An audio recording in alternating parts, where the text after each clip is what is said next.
Hello and welcome to Win Some Lose More. My name is Dieter. You join me for Why I Like, a series of videos where I take you through some of the games in our collection and tell you why I like them.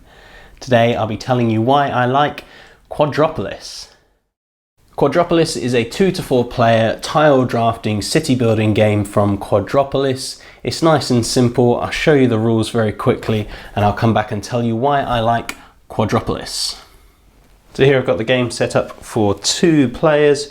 Each player gets their own map that they are building onto. I'm only showing you this side. This is the classic side with the 4 areas. There is also an expert side that adds a 5th area, and you would add more tiles to that, but today we're just looking at the basic classic side.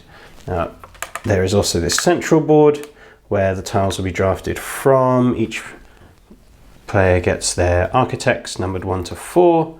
There's some plastic meeples and some power tokens, first player marker and the urbanist. Each player also comes with a double-sided help sheet. This again is the expert. There's different types in there, but we're sticking at classic, which tells us about all the different types of tile that will show up and how they score. There will be yellow tiles that are residences. Depending on how high your block of flats is, determines how many points it's worth at the end. There are parks, and depending on how many residences they're next to, score you different points. Shops, how many people are in them at the end of the game, maximum 4. Your factories, whether they are near harbours or shops, so that they're being useful. 2 points for each shop they're next to. Harbours, 3 points for each one. There are civic buildings. There should be 1 in each quadrant for 14 points, but depending on how many quadrants have at least 1, how many points. Harbours, I'll show you when they come up, but as many in a straight line. Depending on how long a straight line is, determines different points. So this example here would be 15, because we've got a row of 4 to get 12 points and a row of 2 to get them an extra 3, so that would be 15 points. Probably don't need to show you, that's probably explained. So everybody has one of those. Then we go to this box, which is beautiful, by the way. All the score pad and everything in the bag, and these pieces went in here. The 2 pieces that are out, the player pieces. But we look here. I've got it upside down, so if I can show you, it's got 1, 2, 3, 4, and 5 if we're playing expert, but we're not. It has all the basic tiles for round 1. Let's just pull 1 out, number 1. And then there are 2 compartments for number 1. Classic, or if we are playing number 1, expert. So this, as is typical of Days of Wonder, is a brilliant insert. So all I need to do now, I'm going to keep this in shot if I can so you can see what I'm doing. I take the bag that it comes with. This is the only longer part. I take all the basic ones for number 1, and we're playing classic, so I take all the classic tokens and we shake them up. So shuffle, shuffle, shuffle. Now comes the only long bit. We need to place the tiles out here. We're looking for a couple of things. We're looking for this number here. Now we are only playing a 2-player game. And so although all the tiles come out, we need to check the number that is on them. If it has 3, 4, or as that one said 4, we do not flip them over. This one has nothing, so this is okay for 1 and 2. So this one comes out face up. And we keep doing that. That's a 3, 4. So there, the bag is empty. We have all the tiles out. Let me show you all the pieces of information on a tile. Let's look at this one. This is one of the residences we talked about. The yellow ones have the house in case color blindness, so there's a symbol for each type. There are 2 pieces of information usually. Top left is what you would gain. So if I drafted this tile, I would also take 1 of the people to come into my supply. I can place this on a tile straight away, but ideally don't, partly because it's then easier to count at the end if you've taken the right amount, but you may choose to place them in different ways. So just that would go into your supply. Similarly, this one, you would gain a power. It's a factory, it's producing things. Clever. Gain a power. That's top left. And now bottom right is what is required to make it score. So for this residence, yep, whatever the word is, this building, this house, For it to score, it has to be powered. People have to want to live there, and so I would need to, at the end of the game, take one of my ones from the supply and put it here. So I need to be drafting tiles that give me both. But excess will be minus points, but we'll come to that when we come to that. So I have the green marker, so I am first player. This is the only different one. There's a couple of different ones. This one, whoever takes this tile would get the first player marker. And so they'd be first player next time, and some, instead of gaining something just at the end of the game, they just come with, and there we go, just 2 points. It's just worth 2 points, but it requires a person. So I'm first player, and so I take one of my numbered architects. 1, 2, 3 or 4, not in order, doesn't matter the order, but just for being picky. In order, I can choose any one of these I like and put it around the edge of this drafting board and choose a tile that I want to place in my city. So the number does 2 things. Whichever direction I put it on, I would take that number into that row. So let's say I used this number 4 and I put it here. I would count 1, 2, 3, 4. This would be the tile that I would take because it's the 4th tile. I'm not going to do that. I'm actually going to take this because this is my usual strategy. I'm going to take this 4th one here and take this harbour. Now, I can't just put it anywhere I want to. I also have to place it in a number 4 row or column. So I have to put it here or in one of these. One of anything that has a 4 by it, row or column. The only exception to this is the residences. You can place it if it is also that numbered floor. So if you use a number 1, let's say somebody else did that to take this one, they can actually put it anywhere because it's the 1st floor. And so they could use a number 2 to create a 2nd floor, even if it's not in a number 2 row or column. So let's say I've used that number 4. I'm going to take this harbour. This is what I like. I like harbours. And so I'm going to place it just at the bottom here. Let's shake this down so you can see. I'm going to place it there. As we know, it's got this at the top left, so I gain 2 peoples, and at the end of the game I need to put a person on this tile for it to score. As I say, I can do it now. I can do that and leave this one in my supply, but I won't because I prefer not to, but you can. Now I've created a gap, so the urbanist, strange name, but this is what it's called, created a gap, so the urbanist now goes in that spot.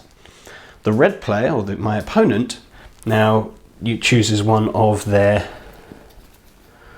architects, same, but they cannot be where I am or point at where the urbanist is.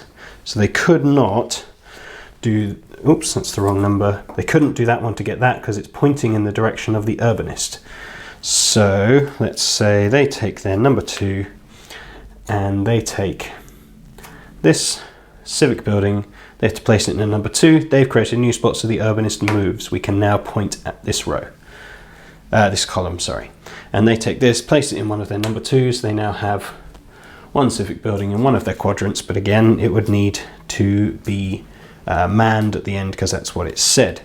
Comes back to me. I want this one because I'm building up my row here. I'm building up consecutive harbours. That's just one of the strategies. That's what I tend to go for first, but other people do different things.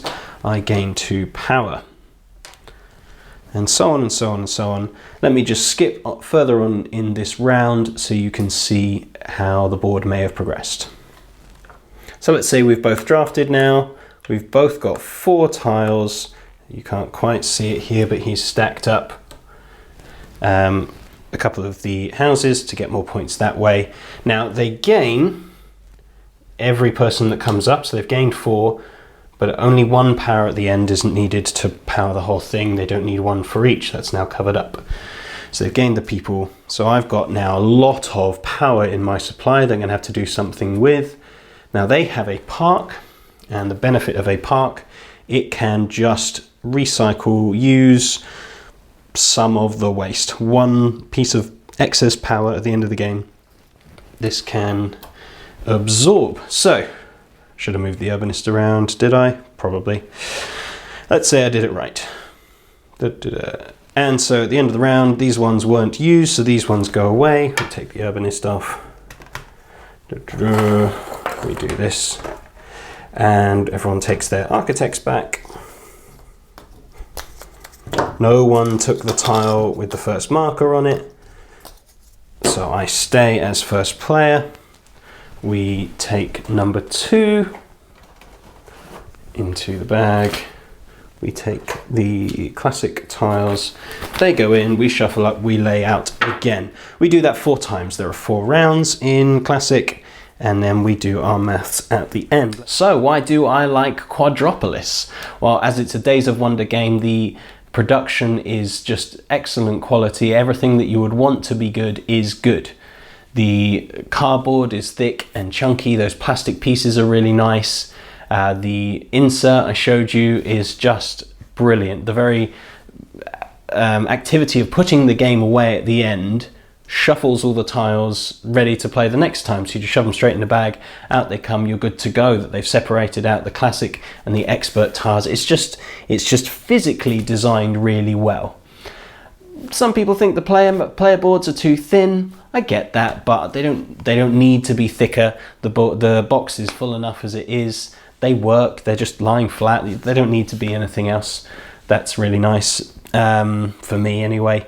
The tiles are really clear. The fact that firstly the picture belongs only to that type of tile, and then in the top right there's even a symbol. If you're having trouble differentiating the pictures, there's a symbol, and if you're able to, they differentiate it with color as well. So they're just, however you process the information, they've kind of provided it for you. One thing I just love is the player sheets. These player aids are just so clear, so helpful. Everyone has one of these by them if you're playing the expert side. If you have one of these by you, you kind of can just pick your strategy from the beginning, or not pick a strategy, and then halfway through, 3/4 of the way through, just have a look through. Oh, what am I kind of getting? Okay, I'll start trying to match the things to get the points. This just is so helpful. You can kind of see how everyone else is doing really easily. This is just really clear, really helpful, very simple, well laid out. So the production is great, but that's what we would expect from a Days of Wonder game. What is the game itself like? Well, I must be honest. I first played this 2 or 3 years ago. I believe my brother's copy, and I wasn't fussed. It was okay. I got it. I didn't win, and yeah, it was fine. And I couldn't really wrap my head around, firstly, how it was fun, and secondly, how to be good at it. It felt so random how the tiles came out, and you pick this, and I've scuppered myself, but it wasn't because I lost so badly. He, who knew what he was doing, scored really well because he'd planned it out. And so I'd kind of avoided this game for a couple of years. And then it was, I believe it's possibly even going out of print. And so it was being sold relatively cheap around in various shops. So I picked up a copy and thought, it's fine. I want to try a city building game again. I've played this before. Days of Wonder, it's going to be good anyway. We'll give this a go. It was cheap enough. And I have really enjoyed it since now playing it again. I think when I first played it, I hadn't really played many games, and so I hadn't appreciated the depth of the puzzle. Now, yes, this is, I would say, a gateway game. I'll come to a little bit later that some people disagree with me. I think this is gateway level. You could teach this to most people, because you put down your number, you take that numbered tile, and you put it in a space of that number.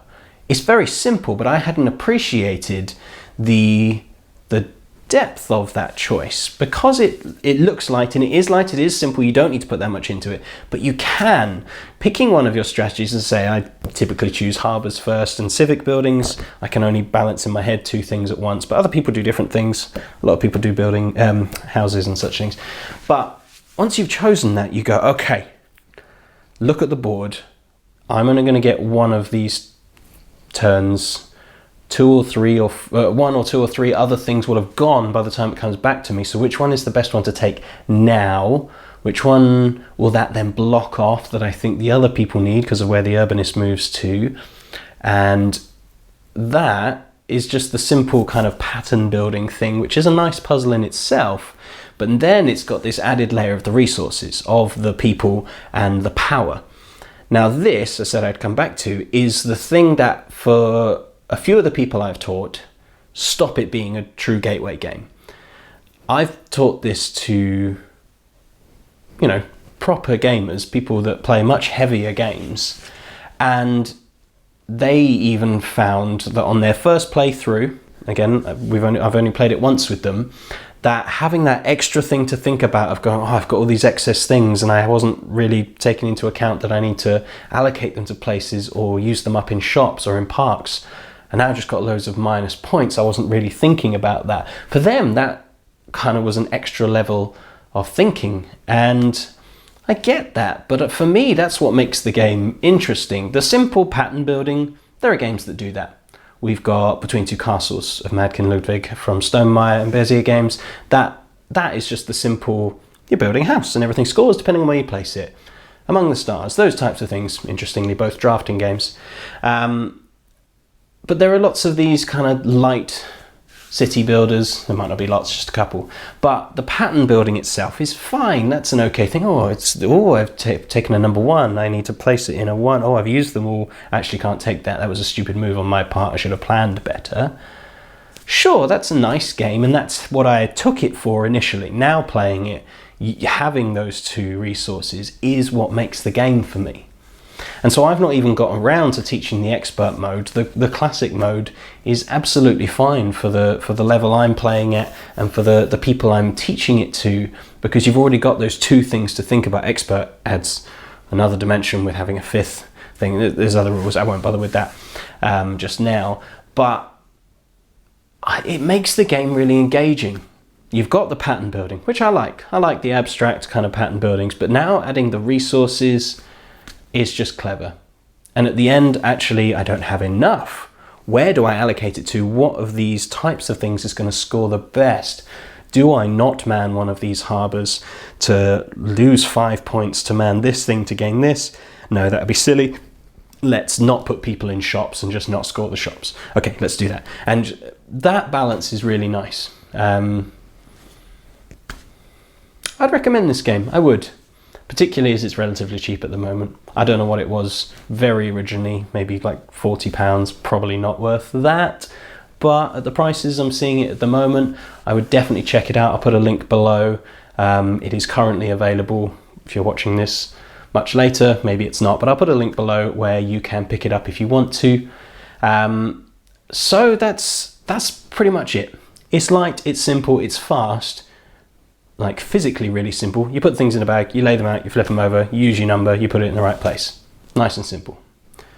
Yes, now the added depth of how do I use these two resources to man the things or power the things to make them work, to score them, thematic, nice. In an abstract game, to have a little bit of theme is good. It looks nice. 2 to 4 is just a nice comfortable player count. It'd be nice to play with more maybe, but then you'd have such little control over how that board works, where you're drafting from, that it probably wouldn't be as good. But yeah, I was really pleased with the purchase. I recommend it. That is Quadropolis. Check it out if you can.